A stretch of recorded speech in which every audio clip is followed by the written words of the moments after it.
আমি কে, তাই না?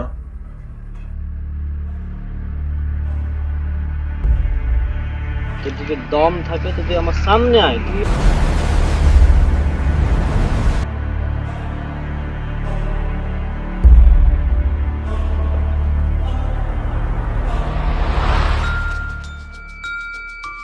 শয়তানকে আমার কাছে আসতে দেওয়া যাবে না।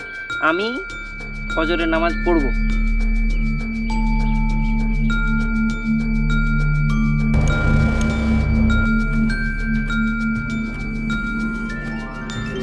তাই না?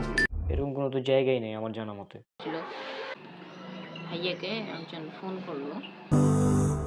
হ্যাঁ, আচ্ছা মাহিম ভাই, একটা হুম। কথা ছিল। কি? ওই কালকে ভাইয়া তে আয় আমি বলছি। এবং প্রমাণ হবে কে ইসলামের পক্ষে আর কে ইসলামের বিপক্ষে।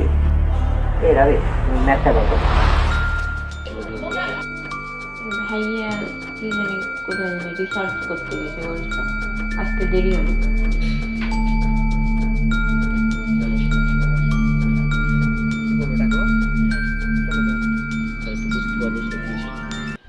তো তাহলে শোন, আমি এখন আমার সম্পর্কে বলি। কে এ এ ভাইয়া এ